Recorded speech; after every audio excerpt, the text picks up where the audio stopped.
Puis je vis descendre du ciel un ange, qui avait la clé de l'abîme et une grande chaîne dans sa main. Il saisit le dragon, le serpent ancien qui est le diable et Satan, et il le lia pour 1000 ans. Il le jeta dans l'abîme, ferma et scella l'entrée au-dessus de lui, afin qu'il ne séduisît plus les nations, jusqu'à ce que les 1000 ans fussent accomplis. Après cela, il faut qu'il soit délié pour un peu de temps. Apocalypse, chapitre 20, verset 1. Dans ce passage, Satan est lié par un ange avec une grande chaîne. Il est jeté dans un abîme qui est fermé à clé et scellé pour 1000 ans. Ce passage, peut-être plus que tout autre dans cette prophétie, divise les chrétiens. Il a même donné lieu à 3 positions bien définies dans l'histoire de la doctrine chrétienne, et toutes ces positions se réfèrent à ces 1000 ans.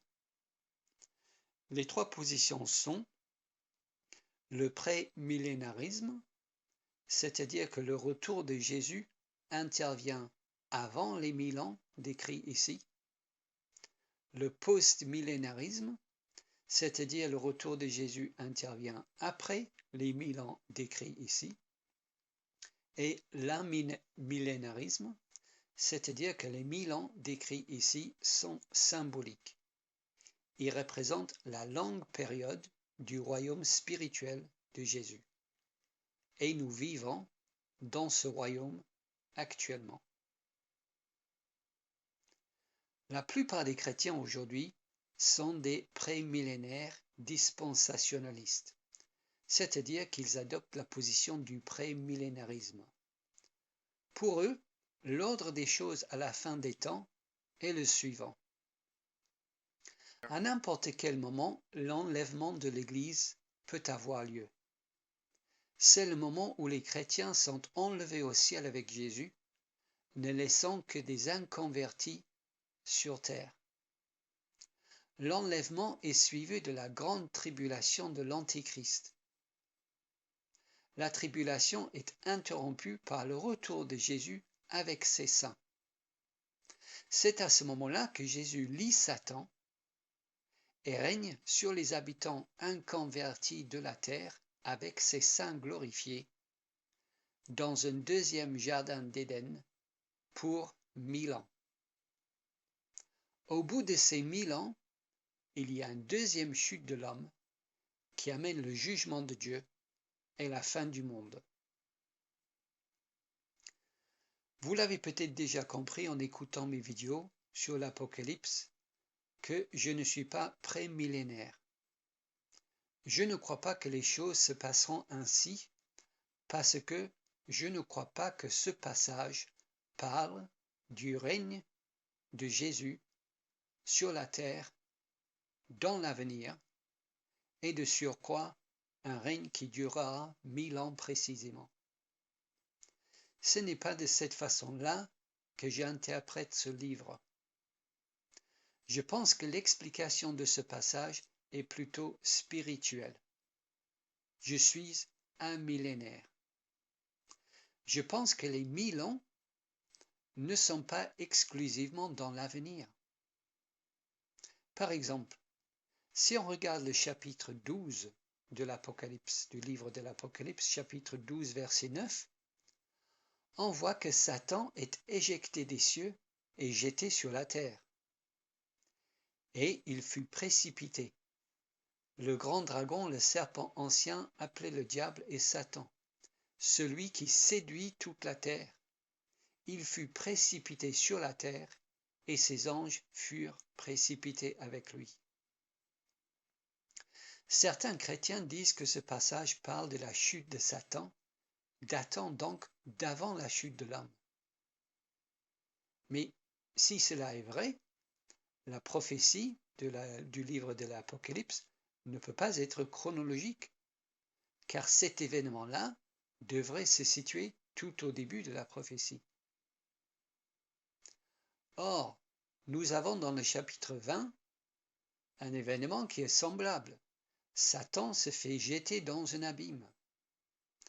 Je crois que c'est la même histoire, racontée d'une autre façon.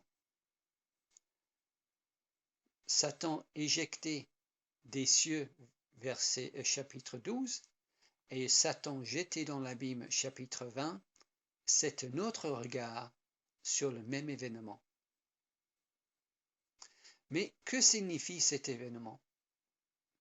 Rappelons-nous que cette prophétie est avant tout écrite aux 7 églises qui sont citées dans ces premiers chapitres, et que ces églises sont des églises persécutées. Alors, quel est son message pour les chrétiens du 1er siècle? Le monde, à leur époque, était tout entier sous le contrôle de Satan. Il est celui qui séduit toute la terre, comme dit le passage au chapitre 12. Satan est celui qui séduit toute la terre.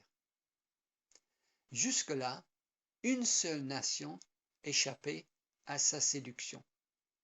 Une seule nation échappait au pouvoir de Satan, c'était le peuple des Juifs. Eux seuls avaient l'adoption et la gloire et les alliances et la loi et le culte et les promesses et les patriarches de qui est venu le Christ. Romains chapitre 9, verset 4. Tous les autres peuples n'avaient rien de tout ça. Rien du tout. Dieu les avait livrés à l'idolâtrie et au mensonge. Ils vivaient tous, sans exception, toutes ces autres nations, dans les ténèbres spirituelles, dans la séduction de Satan. L'apôtre Paul décrit leur état dans Éphésiens chapitre 2, où il dit « Souvenez-vous que vous étiez en ce temps-là sans Christ, privés du droit de cité en Israël, étrangers aux alliances de la promesse, sans espérance et sans Dieu dans le monde. » Mais lorsque les temps ont été accomplis, Dieu envoie son Fils. Jésus vient et prêche l'évangile du royaume de Dieu. Jésus triomphe sur Satan par sa vie. Cette vérité est montrée de façon claire dans le désert, où Jésus résiste à toutes les tentations de Satan. Et cette vérité est confirmée par la facilité avec laquelle Jésus délivre les gens des liens démoniaques. Et Jésus triomphe sur Satan par sa mort. Sa victoire est achevée quand Jésus dit « Tout est accompli sur la croix ». Dans les évangiles, Jésus explique aux pharisiens l'œuvre qu'il est en train d'accomplir. Il dit dans Marc 3, chapitre 27, « Personne ne peut entrer dans la maison d'un homme fort et piller ses biens sans avoir auparavant lié cet homme fort, alors il pillera sa maison. » L'homme fort ici, c'est Satan. Et celui qui entre dans sa maison pour le lier, c'est Jésus. Et le mot lier, dans Marc chapitre 3, est le même mot utilisé dans l'Apocalypse chapitre 20. Jésus lie Satan par son obéissance parfaite sur la terre et par sa mort parfaite et sa résurrection. De plus, quand les 70 disciples reviennent vers Jésus après avoir chassé des démons en son nom, justement, Jésus dit, Luc chapitre 10, « Je voyais Satan tomber du ciel comme un éclair. » Ces deux passages parlent du royaume de Jésus qui commence à croître comme un grain de sénévé sur la terre par la puissance de sa vie parfaite et en prévision de sa mort parfaite. Au fur et à mesure que Jésus avance, il renverse les forteresses sataniques qui avaient gardé les peuples dans les ténèbres depuis des siècles. C'est l'avancement du royaume de Dieu. C'est la propagation de l'évangile de Jésus-Christ. C'est la défaite de Satan. Le royaume de Dieu, c'est la pierre dans Daniel qui se détache sans le secours d'aucune main et qui fracasse la statue de Nebuchadnezzar. Et cette pierre qui avait frappé la statue devint une grande montagne et remplit toute la terre. Daniel chapitre 2 verset 34. Le royaume de Dieu, c'est cette pierre. Le royaume de Dieu remplit toute la terre. Plus l'évangile avance, plus l'influence de Satan est réduite. Là où la lumière de l'évangile brille, les ténèbres reculent. Je dis donc que les 1000 ans signifient la longue période du règne de Jésus. Cette période, ces 1000 ans symboliques, a commencé à la résurrection de Jésus et à son ascension au ciel à la droite du Père. Jésus règne. Oui, mes amis, nous vivons dans les 1000 ans. Nous vivons dans le royaume de Jésus. Nous sommes dans la 2015e année de son règne. Ce que cela signifie donc, c'est que Satan est lié maintenant et que donc son activité démoniaque est limitée maintenant. Nous vivons dans les 1000 ans où Satan est lié dans l'abîme. Mais tout de suite, vous me demandez, est-ce que c'est possible que Satan soit lié maintenant? Son activité ne semble pas être limitée du tout. Au contraire, il semble être bien actif, de plus en plus actif. Mais je dis attention, il faut bien lire le passage dans Apocalypse chapitre 20. Le passage ici dit que Satan est lié afin qu'il ne séduisît plus les nations. Apocalypse 20, verset 3. Il est lié afin qu'il ne séduisît plus les nations. Il est lié dans un but bien précis. Son influence et son activité sont réduites pour l'empêcher de garder les nations dans les ténèbres comme autrefois. Il ne peut plus empêcher les païens de croire à l'Évangile. Avant l'avènement du Fils de Dieu, Satan pouvait garder les nations dans les ténèbres. Mais depuis la victoire de Jésus sur Satan à la croix, Satan est dompté. Jésus lui a pillé ses biens. Quand l'Évangile est répandu à travers le monde, Satan est impuissant car lié par la puissance de Jésus face au message de l'Évangile. Jésus attire toutes sortes de personnes, de toutes les nations et de tous les peuples vers lui-même, et Satan n'y peut plus rien. Cela ne signifie pas donc que nous vivons dans une société utopique. Je ne pense pas que les 1000 ans décrivent une société utopique, car si le principe de révélation en parallélisme progressif que je défends comme méthode d'interprétation pour cette prophétie est correct, alors pendant ce temps où nous vivons dans les 1000 ans, nous subissons aussi les jugements des sceaux, les jugements des trompettes et les jugements des coupes décrits dans les chapitres précédents. Ce n'est pas que le diable a cessé toute activité. Il rôde comme un lion. Il exerce son influence par de fausses religions et par des gouvernements antichrétiens. D'ailleurs, ce passage, Apocalypse 20, ne dit pas qu'il est inactif, mais dit qu'il ne peut plus séduire les nations. Son pouvoir est limité. Il est limité dans sa capacité à tromper les nations, les non-juifs. Il ne peut plus les empêcher de croire l'Évangile et donc ne peut plus les empêcher de devenir, eux aussi, nous aussi, le peuple de Dieu. Cela signifie aussi que Satan ne peut pas détruire l'Église afin d'effacer complètement de la terre le message de l'Évangile. Jésus a dit, « Je bâtirai mon Église, et les portes du séjour des morts ne prévaudront pas contre elle. » Matthieu chapitre 16. Satan ne peut pas détruire l'Église, et Satan n'a plus le pouvoir sur les nations. Jésus a pris ce pouvoir par sa mort et par sa résurrection, et par sa vie parfaite. Jésus règne dans nos cœurs. Jésus règne dans les cieux.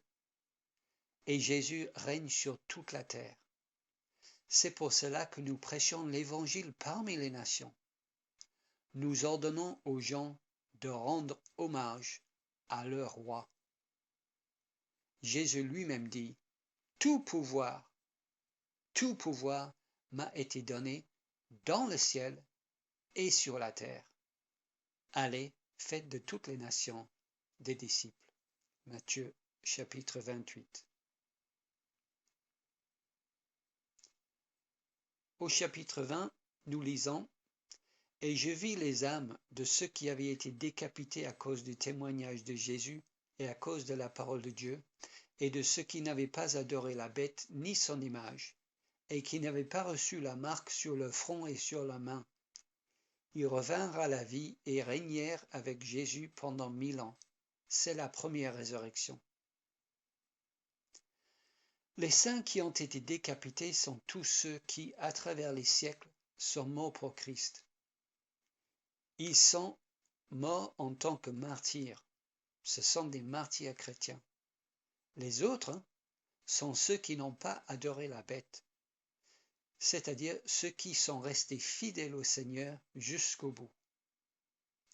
La première résurrection, c'est la nouvelle naissance du croyant. Quand nous naissons de nouveau, nous héritons de la vie éternelle et nous sommes assis avec Jésus dans les cieux. Paul dit dans Éphésiens chapitre 2 verset 6, « Jésus nous a ressuscités et fait asseoir avec lui dans les lieux célestes en Jésus-Christ. » Les chrétiens au ciel, actuellement, règnent avec Christ en attendant son retour. Au bout de 1000 ans, Satan est relâché de sa prison. Qu'est-ce que cela signifie? Je pense que cela signifie qu'à la fin de l'ère chrétienne, juste avant la fin du monde donc, Satan aura la permission de séduire une dernière fois les nations et tentera ainsi une dernière fois de détruire l'Église de Jésus-Christ. Ce sera une brève offensive intense contre les saints. Mais dès que Satan attaque, le Seigneur Jésus consume Satan avec du feu. Nous lisons « Et ils montèrent sur la surface de la terre, et ils investirent le camp des saints et la ville bien-aimée. Mais un feu descendit du ciel et les dévora, et le diable qui les séduisait fut jeté dans les temps du feu et du soufre, où sont la bête et le faux prophète, et ils seront tourmentés jour et nuit au siècle des siècles. » Apocalypse 20, verset 9. C'est le jour dernier. C'est la fin du temps tel que nous le connaissons. C'est le jour de retour de Jésus, de la résurrection des morts et du dernier jugement. C'est la manifestation de la gloire de Dieu. Au chapitre 21, nous voyons la nouvelle Jérusalem.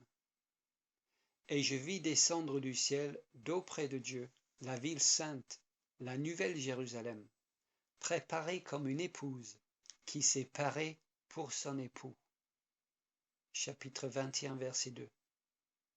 La nouvelle Jérusalem, c'est l'Église parfaite.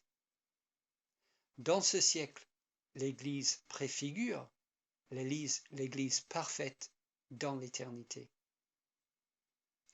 Et nous voyons aussi dans ce passage les nouveaux cieux et la nouvelle terre. Puis je vis un nouveau ciel et une nouvelle terre, car le premier ciel et la première terre avaient disparu. Verset 1. C'est la terre et le ciel restaurés. Ceci est important à comprendre et souvent mal compris par les chrétiens aujourd'hui. Il y a un vieux chant chrétien qui dit « La terre n'est pas ma patrie, je ne fais que passer ». Eh bien, on pourrait dire aussi « Le ciel n'est pas ma patrie, je ne fais que passer ». Pourquoi? Parce que notre destin final en tant que chrétien, notre destin final n'est pas le ciel. Certes, ceux qui sont morts actuellement sont au ciel avec Jésus, mais leur état est un état intermédiaire. Ils attendent, comme le dit Paul, que toute la création soit affranchie de la servitude de la corruption pour avoir part à la liberté de la gloire des enfants de Dieu. Romains chapitre 8, verset 21. Non, nous ne passerons pas l'éternité en train de jouer de la harpe sur un nuage au ciel. Notre destination éternelle, c'est la nouvelle terre. Nous reviendrons sur cette terre, mes amis, mais cette terre libérée de la corruption actuelle. Une terre parfaite, une terre éternelle. Une terre qui sera un nouvel jardin d'Éden. Tout ce qui a été pris au commencement sera restauré ici. Et nous reviendrons sur cette terre avec des corps glorifiés, des corps incorruptibles. Autrement dit, nous serons magnifiquement beaux et resplendissants. C.S. Lewis va jusqu'à dire qu'en se regardant les uns les autres, dans nos corps glorifiés, nous nous trouverons tellement magnifiques que nous aurions envie de nous prosterner devant les uns et les autres. Je ne sais pas si la raison, mais je pense que nous sous-estimons la beauté qui sera la nôtre dans notre corps glorifié, dans notre corps éternel. Car même Moïse, dans son état de corruption, dans son état corruptible, avait le visage qui brillait de la gloire de Dieu. À combien plus forte raison ne resplendirons-nous pas dans notre corps éternel, incorruptible, nous qui vivrons dans la présence même du Dieu 3 fois saint. Et que ferons-nous sur cette nouvelle terre? Eh bien, nous ferons ce que Adam n'a pas réussi à faire. Nous rendrons un service parfait à Dieu pour toujours. Le travail n'est pas une malédiction. La pénibilité du travail l'est, mais le travail est une bénédiction. Le travail est une source de grande satisfaction, car même Dieu travaille. Chacun aurait des tâches à accomplir selon sa récompense, pour le plaisir de son Dieu. Personnellement, je crois que nous pourrions faire des expériences, apprendre des choses, inventer des choses pour le plaisir de notre Père céleste. Quoi qu'il en soit, nous savons que ce sera un monde merveilleux, un monde sans péché, un monde où Dieu réside, donc un monde parfait. Ensuite, dans le passage, tous les peuples sont jugés devant le grand trône blanc. Ceux qui ont cru en Jésus seront déclarés justes devant Dieu à cause de la justice parfaite du Seigneur. Par contre, ceux qui se tiennent devant Dieu sur la base de leur propre justice, leurs propres œuvres, n'atteindront pas la justice parfaite que Dieu exige, et seront donc jetés dehors dans les temps de feu pour toujours. Puis je vis un grand trône blanc, et celui qui était assis dessus. La terre et le ciel s'enfuirent devant sa face, et il ne fut plus trouvé de place pour eux. Et je vis les morts, les grands et les petits, qui se tenaient devant le trône. Des livres furent ouverts, et un autre livre fut ouvert, celui qui est le livre de vie. Et les morts furent jugés selon leurs œuvres, d'après ce qui est écrit dans ces livres. La mort et le séjour des morts rendirent les morts qui étaient en eux, et chacun fut jugé selon ses œuvres. Quiconque ne fut pas trouvé écrit dans le livre de vie fut jeté dans les temps de feu. Dans les livres qui sont ouverts par Dieu sur son trône de justice comme juge de toute la terre, je pense qu'il y a enregistré et archivé tout ce que tu as fait pendant toute ta vie, tout ce que tu as dit et tout ce que tu as pensé et tout ce que tu as fait.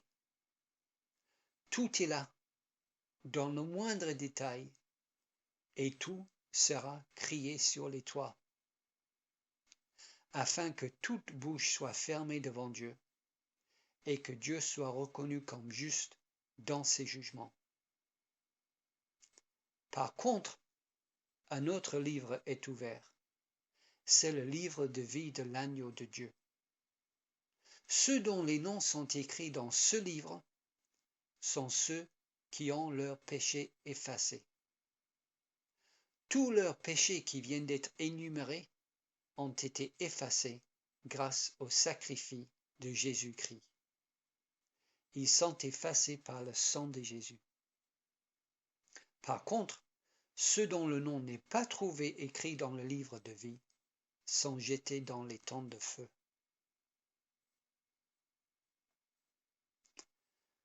Bien que parallèles, les 7 récits dans le livre de l'Apocalypse progressent dans la révélation.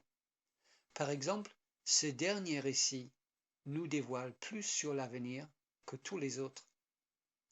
Bien que le jugement dernier a déjà été annoncé au chapitre 1 et décrit brièvement au chapitre 6, ce n'est pas avant d'arriver au chapitre 20 et 21 que la révélation dévoile tous les détails magnifiques et plein de joie et de consolation pour nous les élus. Car nous lisons dans ce passage: Dieu essuiera toute larme de leurs yeux, et la mort ne sera plus, et il n'y aura plus de deuil, ni cri, ni douleur, car les premières choses ont disparu. Chapitre 21, verset 4. Il n'entrera chez elle rien de souillé, ni personne qui se livre à l'abomination et au mensonge. Il n'entrera que ceux qui sont écrits dans le livre de vie de l'agneau. Chapitre 21, verset 27. Il n'y aura plus de nuit. Il n'y aura besoin ni de lampe ni de lumière, parce que le Seigneur Dieu les éclairera, et ils régneront au siècle des siècles. Chapitre 22, verset 5. Je suis l'alpha et l'oméga, dit Jésus. Je suis l'alpha et l'oméga, le premier et le dernier, le commencement et la fin. Heureux ceux qui lavent leurs robes, afin d'avoir droit à l'arbre de vie et d'entrer par les portes dans la ville. Chapitre 22, verset 13. Et on a envie de dire avec Jean: oui, je viens bientôt. Amen. Viens, Seigneur Jésus. Chapitre 22, verset 20. Voilà, mes amis, le contraste absolu qui attend chaque descendant d'Adam. Soit une joie éternelle avec son Dieu dans un paradis terrestre, soit un tourment de corps et d'âme pour toujours dans une solitude effroyable. Alors, mon ami, quel symbole est sur ton front? La marque de la bête ou le sceau de Jésus-Christ? Ton nom est-il écrit dans le livre de la vie de l'agneau de Dieu? Imagine la terreur de ceux qui écouteront la liste des noms dans le livre de vie et se rendront compte que leur nom n'y figure pas. Quelle catastrophe absolue! Si ton nom n'est pas écrit dans le livre de vie, il y a urgence. Tu dois sans tarder te repentir de tes péchés et croire à l'évangile de Jésus-Christ pour recevoir la vie éternelle.